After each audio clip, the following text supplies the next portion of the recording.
Em Mateus capítulo 24, nós encontramos ali um dos discursos mais famosos de Jesus. Nesse texto, Jesus fala a respeito de um período chamado de o princípio das dores. Jesus fala também sobre a grande tribulação. E ele fala sobre a sua vinda e o arrebatamento da igreja que vai acontecer neste tempo.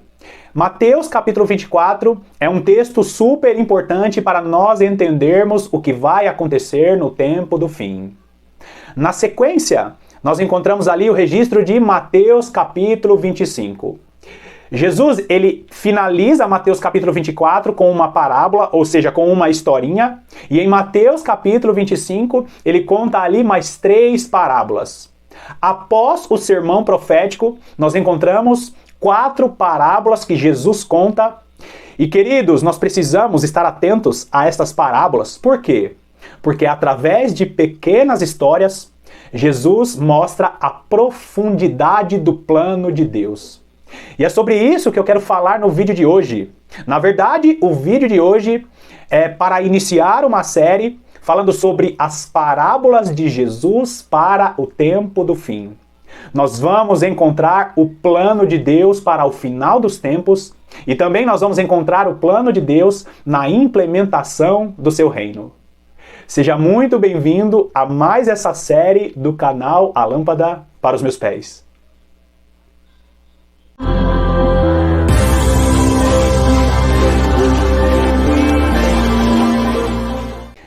Nesse primeiro vídeo sobre as parábolas de Jesus para o tempo do fim, nós não vamos falar propriamente das parábolas, nós não vamos entrar nas parábolas em si, mas nós vamos iniciar essa série falando sobre o cenário que Jesus descreve antes que o cumprimento das coisas do tempo do fim aconteça. Como eu falei no início do vídeo, Jesus, ele fala em Mateus capítulo 24 sobre o período chamado de o princípio das dores, ou seja, os primeiros sinais antes de sua volta, e a grande tribulação fala sobre os últimos sinais antes de sua volta. É muito importante relembrar que somente aqueles que receberem Jesus Cristo como Senhor e Salvador vão viver no reino do Senhor, um reino de paz, um reino de alegria, um reino de justiça. E em Mateus, capítulo 24, Jesus fala sobre os primeiros sinais e sobre os últimos sinais que antecedem a sua vinda. A maior parte da igreja brasileira acredita que a própria igreja não vai passar pela grande tribulação. Tem sido ensinado pela maior parte dos nossos teólogos e dos nossos pastores que a igreja vai ser arrebatada antes da grande tribulação. E nós vamos iniciar falando sobre este tema, que é um tema bem polêmico. E antes que você que está me assistindo pense que esse tema não é importante, nós ouvimos de vários irmãos e de várias irmãs que este tema não é tão importante, nós não devemos estar discutindo sobre este tema. E esse, queridos, é um pensamento enganoso. Você já conversou com irmãos ou com irmãs que diz: não é importante discutir sobre isso, todos nós vamos subir, o importante é subir. Só que este relato ou este comentário é um comentário perigoso e enganoso. Por quê? Porque a igreja precisa estar acesa. A menorá, que é o castiçal de 7 lâmpadas, precisa estar acesa para o retorno de Jesus. Eu sei que eu falei em outros vídeos sobre a parábola das 10 virgens, sobre também a profecia de Zacarias, que são profecias que estão ligadas. Nessas 2 profecias, nós encontramos Deus acendendo a sua igreja através de outros servos, para que essa mesma igreja esteja preparada para a grande tribulação. Não existe um arrebatamento secreto e muito menos um arrebatamento e depois uma segunda vinda. Na verdade, a vinda de Jesus e o arrebatamento da igreja vai acontecer no mesmo momento. E esse é um tema que precisa ser falado, que precisa ser pregado e discutido pelos servos do Senhor. Por quê? Porque muitos estão vivendo uma vida de qualquer maneira. Muitos pensam que aquele momento de oração e aquele agradecimento pelo café vão ser suficientes para sobreviver no período mais escuro da história. E isso, queridos, é histórico na vida da igreja. Todas as vezes que a igreja ela passou por tribulações, Deus conseguiu extrair dela o melhor azeite. E nós vamos meditar um pouquinho sobre a grande tribulação e o porquê que a igreja vai passar pela grande tribulação. Em outros vídeos eu falo a respeito do estudo das 2 casas de Israel e também do estudo das festas do Senhor, e é muito importante você acompanhar esses estudos, e eu vou deixar o link aqui na descrição. A igreja vai passar pela grande tribulação. E eu sei que muitos pastores, pessoas famosas, acreditam que a igreja vai subir antes. Mas nós precisamos tocar as trombetas. Nós precisamos dar o grito da meia-noite. Por quê? Porque a igreja está ficando despreparada porque acredita que o arrebatamento será secreto e que não vai passar por este período chamado de o período mais escuro da história. Então, antes de entrar nas parábolas de Jesus, falando sobre o tempo do fim, nós vamos meditar no cenário que Jesus descreve antes de começar a falar dessas parábolas. Vai lá comigo em Mateus capítulo 24. Mateus capítulo 24, no versículo 3, que diz assim: No Monte das Oliveiras, achava-se Jesus assentado quando se aproximaram dele os discípulos, em particular, e lhe perguntaram: Dize-nos quando sucederão estas coisas e que sinal haverá da tua vinda e da consumação do século? Primeiro, os discípulos se achegam a Jesus e perguntam: Senhor, quando que vai acontecer todas essas coisas que o Senhor tem nos ensinado? Quando que o Senhor quando que vai ser o final de todos os tempos e quando que o Senhor vai retornar para buscar o seu povo? Quando se iniciará o seu reino? E aqui nós vemos que a grande tribulação, ela é logo em seguida ao princípio das dores. Por quê? Porque Jesus aqui, ele cita alguns acontecimentos que João registra em Apocalipse, que é o 6º selo.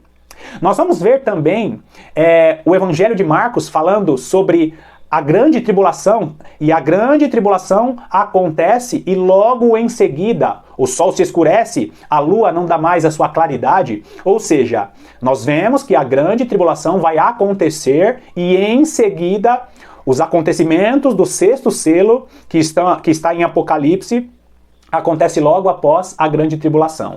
Grava bem isso, queridos. Jesus, ele começa a profetizar e a ministrar sobre o que João falou, que é os acontecimentos do 6º selo.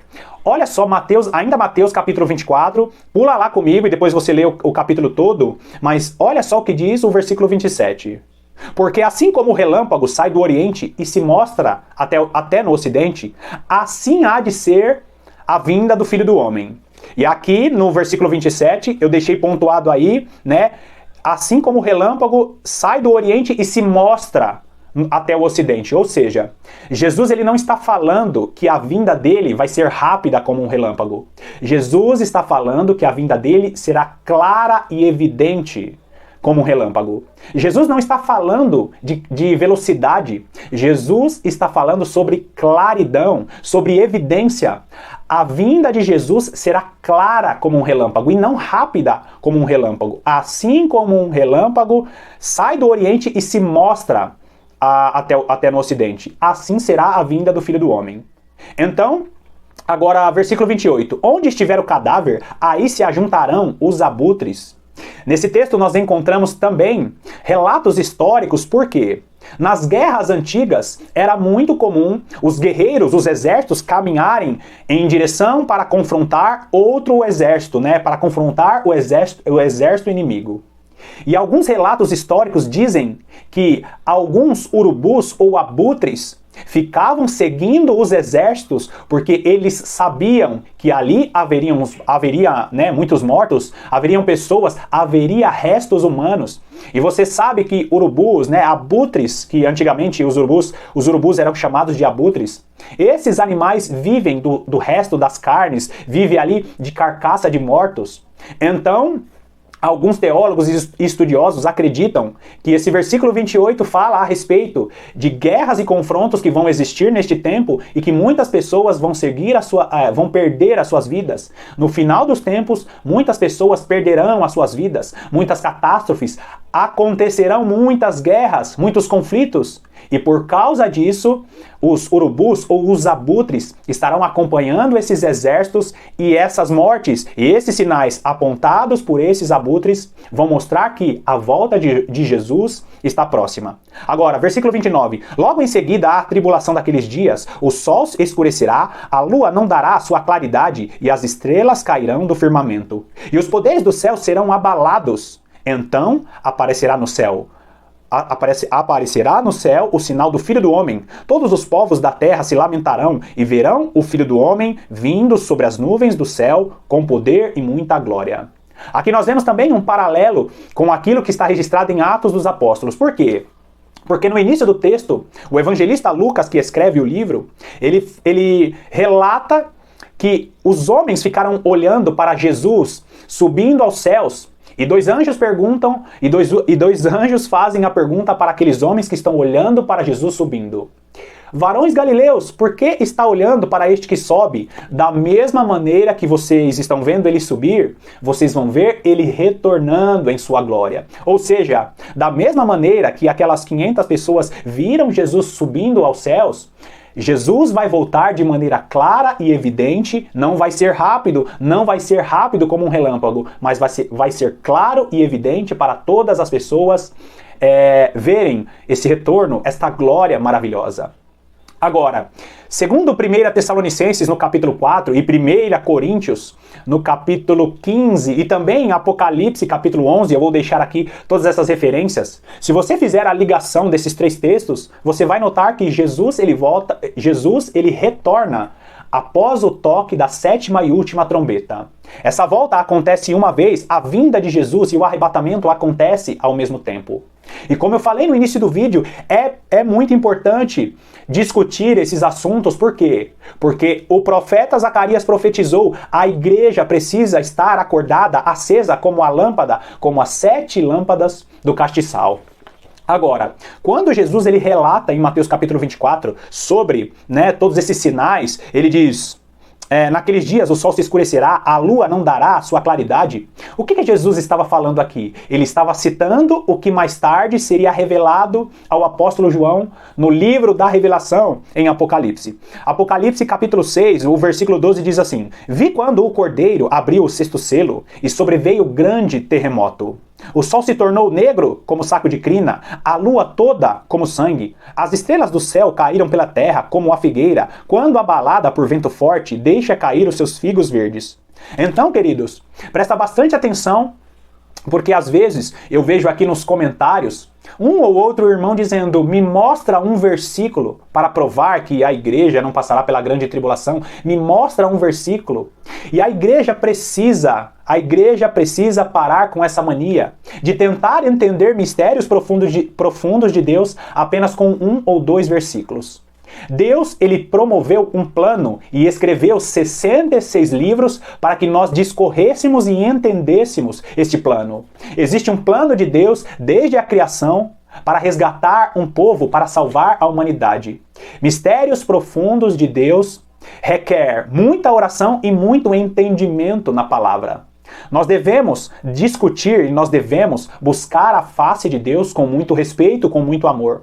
Mas a Bíblia deixa bem claro: a volta de Jesus e o arrebatamento vão acontecer no mesmo tempo, logo após estes sinais, de o sol se escurecer, a lua se tornar em sangue. Jesus volta e arrebata a sua igreja.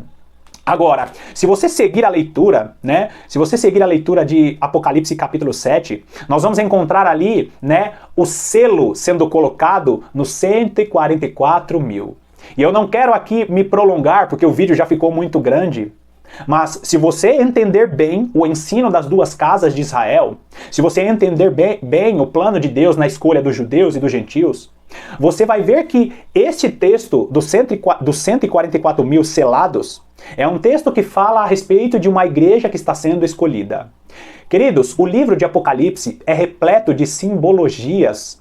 E assim como Deus em toda a sua palavra tem colocado vários símbolos ou várias linguagens para falar da mesma coisa, como por exemplo, o nosso corpo é chamado de templo, de santuário, de tabernáculo, Deus ele fez a mesma coisa no livro de Apocalipse, ou seja, os escolhidos, né, judeus e gentios, que foram escolhidos a partir do sacrifício de Jesus, a igreja do nosso Senhor Jesus Cristo, são chamados de duas testemunhas, também é chamado de noiva que está fugindo do dragão em Apocalipse capítulo 12. Essa mesma igreja é representada pelos 144 mil, e eu sei que nesse texto dos 144 mil, logo em seguida, né, em Apocalipse 7, são citadas ali as tribos, e muitos pregadores acreditam que este texto dos 144 mil é um texto falando somente sobre os judeus.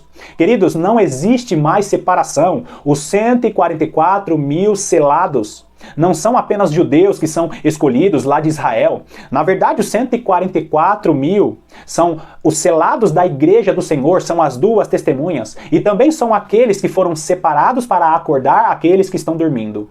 Assim como Deus, ele usa várias linguagens para falar de uma mesma situação, de uma mesma pessoa ou de uma mesma coisa, é aqui que Deus também usa uma linguagem para que aqueles que meditam na palavra e oram todos os dias soubessem que os 144 mil são a igreja do nosso Senhor Jesus Cristo, um povo específico, as duas testemunhas, os selados do Senhor, que vão ser separados para o período da grande tribulação, para acordar as virgens que estão dormindo e para pregar o evangelho do reino.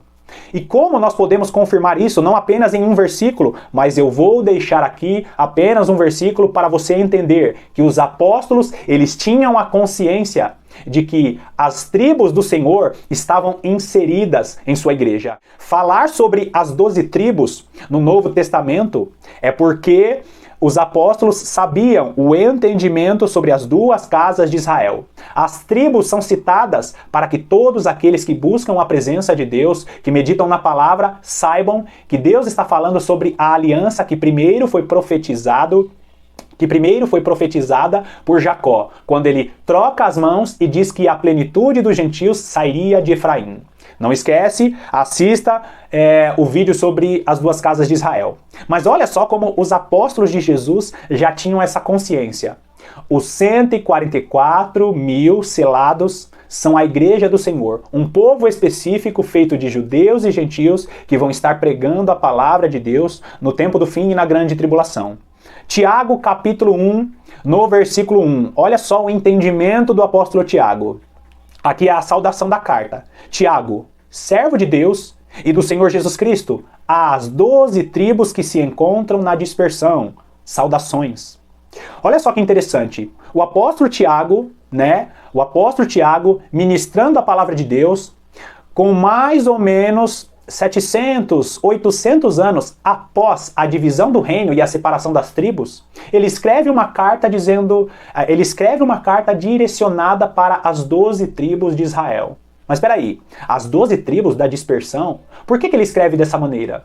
Porque nós precisamos entender o plano perfeito de Deus na divisão e na escolha dos seus dois servos, judeus e gentios.